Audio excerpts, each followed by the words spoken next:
క్రింది వాటిలో రామానుజాచార్యులు రచన కానిది గుర్తించండి. మనకు త్రిమతాచార్యులలో శంకరాచార్యులు, రామానుజాచార్యులు, మాధ్వాచార్యులని వస్తారు త్రిమతాచార్యులలో. రైట్, త్రిమతాచార్యులలో వచ్చినటువంటి రామానుజాచార్యులు గారి యొక్క రచనలు మనకి వేదాంత సారం, వేదాంత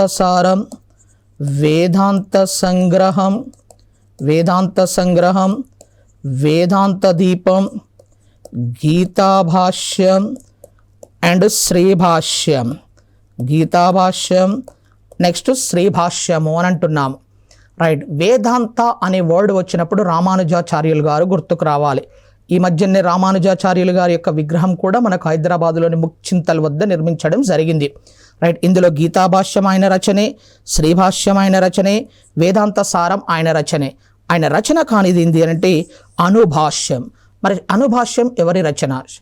మాధ్వాచార్యుల యొక్క రచనే అనుభాష్యము అని అంటాము. ఎవరి రచన? మాధ్వాచార్యులది. ఇక్కడ తప్పుగా ఉంది, అనుభాష్యం. Third one is the right answer. ఈ క్రింది వారిలో నిర్గుణ వర్గంలో లేని వారిని గుర్తించండి అని అన్నాడు. నిర్గుణ సన్యాసులు అంటే అర్థం ఏంది అని అంటే, నిర్గుణ సన్యాసుల యొక్క ముఖ్య సిద్ధాంతం ఉంటుంది, భగవంతునికి రూపం లేదు, రాతిని పూజించకూడదు, విగ్రహారాధన చెయ్యకూడదు, తీర్థయాత్రలకు వెళ్ళకూడదు, గంగా నదిలో స్నానం చెయ్యకూడదు అని అంటుంటారు నిర్గుణ సన్యాసులు. నిర్గుణ సన్యాసులలో వచ్చేటటువంటి ముఖ్యమైన వాళ్ళే మనకి గురు నానక్, కబీర్, దాదు దయాల్ అండ్ రాయదాస్. ఈ నలుగురిని నిర్గుణ సన్యాసులు అని అంటాము. కబీర్, గురునానక్, దాదు దయాల్ అండ్ రాయదాస్ని. ఇందులో నిర్గుణ సన్యాసి కాదు, సుగుణ సన్యాసి సూర్దాస్. అంటే రైట్ ఆన్సర్ ఏమవుతుంది? సూర్దాస్. నెక్స్ట్ వన్, ఈ క్రింది వాటిలో తప్పుగా ఉన్నదానిని గుర్తించండి అని అన్నాడు. తప్పుగా ఉన్నదాన్ని గుర్తించండి.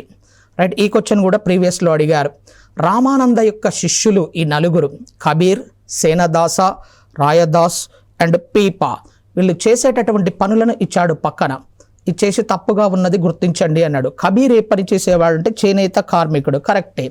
సేనదాస క్షురకర్ముడు. సేనదాస ఎవరైనా క్షురకర్ముడు అంటే మంగలివాడు అని అర్థం.